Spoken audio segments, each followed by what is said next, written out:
I think there needs to be a case study or a psychological evaluation on men that are traveling outside the country. What's up, y'all? It's your boy Mosa from the Homies Hub. I'm here and back with another video as we've been going through the turbulence of this YouTube journey. We do have a win. We have lost a strike on our channel. So I will be going much harder with the content. Please make sure to subscribe, like the video, hop into the Discord so we can grow our community, and let's get this thing going.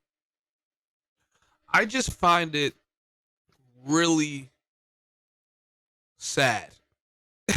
It's not even funny. I think this is sad.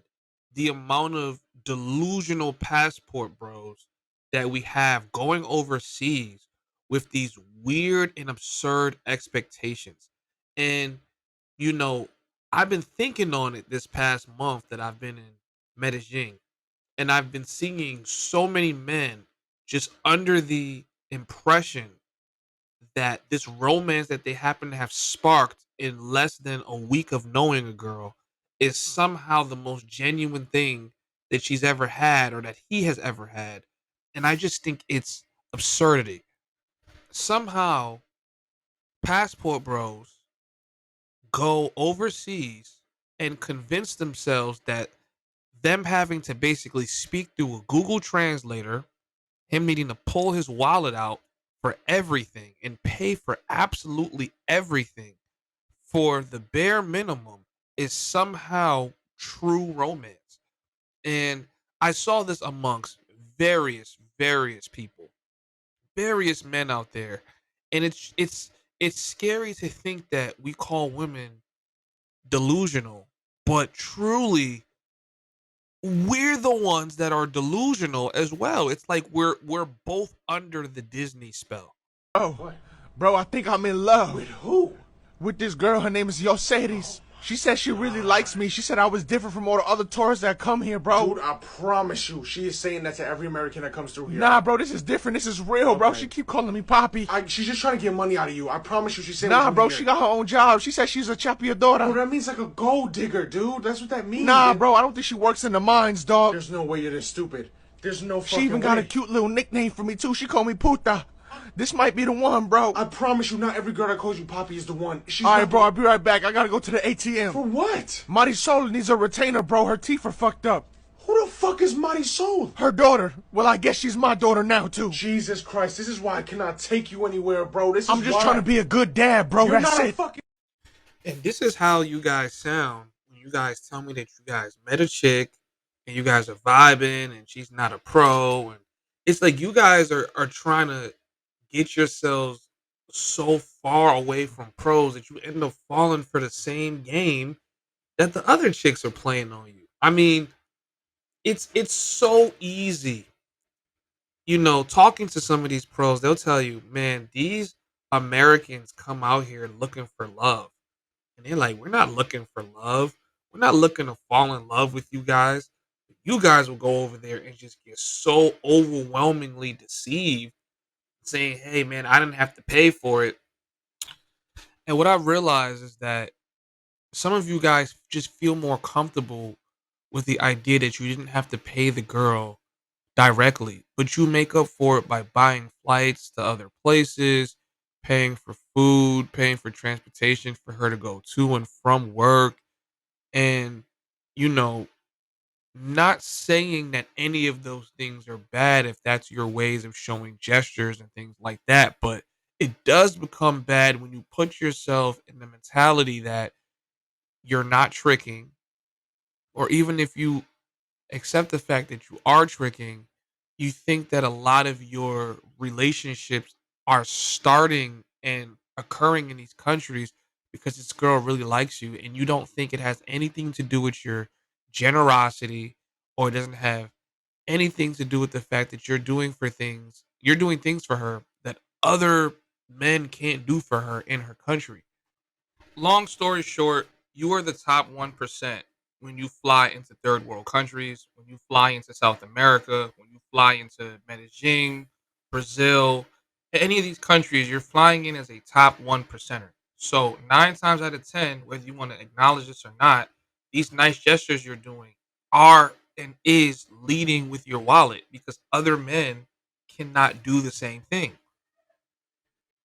For you to try to remove the money factor and the financial superiority factor that you have over these women is why I say it's delusional, right? Because you have to think about what she encounters on a day to day basis, right? When it comes to the men that are local to her versus her running into you. There's probably restaurants that would put a burden on her for her to go to, or, you know, for her to get taken out there or take somebody else out there, or she has a guy that takes her out there. He's not going to be able to do this as often as you do it. But with the prices there, you only paying maybe a tab of 8 or 10 or $15. Some people are not even earning that in a day. So to take a day's work to go spend it at a restaurant to impress a girl or keep her happy is not something that a lot of these guys can do. In fact, they don't even try to. But when you come there and you do that, they consider us to be more romantic because we are more willing to wine and dine and court and do things like that.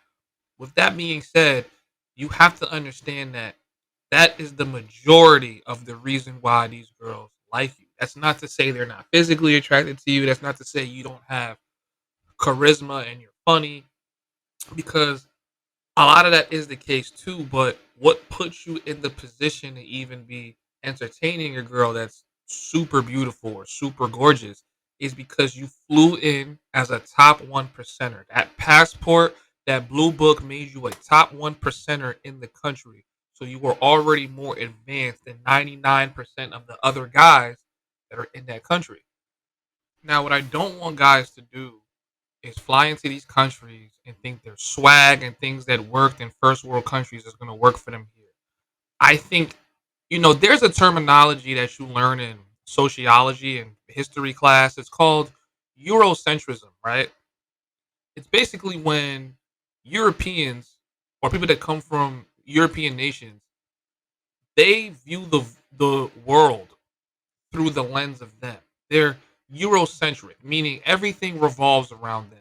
So the problem with coming from a first world country and landing in a place like Medellin, Colombia, is you think your swag and the way you approach women and things like that is what's working for you over here. And truth be told, it's not. You think that because you don't pay directly, you're not paying. You think that the way that you do things is going to be applicable everywhere else. And this is the delusion that I'm talking about when it comes to men coming to these countries, that they really need to be careful. It doesn't matter where you go inside of Latin America. When you're coming off a plane to come stay in another country that's not yours and spend money and do nice things, you're doing what most people can't do. So the females are going to have an interest in you because of hypergamy. Hypergamy is the reason why females take an interest in foreigners. However, with that being said, and I'll say this for a whole nother video, that doesn't necessarily mean that she's going to invest in you. It doesn't mean that she's going to invest long term in you, because through her eyes, you're just here for a good time. You're not here for a long time, long term. And also, it'll be much harder for her to lock you down and take you serious, especially when she has never had any incentive to learn a different language. Everyone she's grown up with her entire life and has ever seen probably spoke Spanish or spoke her native language. As Americans, we are incentivized to learn different languages because we are a melting pot of different cultures, languages, and people. And we are incentivized to travel and visit these places. But it's not the same for them. It's very, very different. So you have to assess the cultural difference before you just start to assume that these nice gestures and sweet feelings that you're getting from this girl are genuinely only because she finds you attractive, and that your financial status or your status in general has nothing to do with that. That is delusional. Everything is a package deal, and there's nothing wrong with that.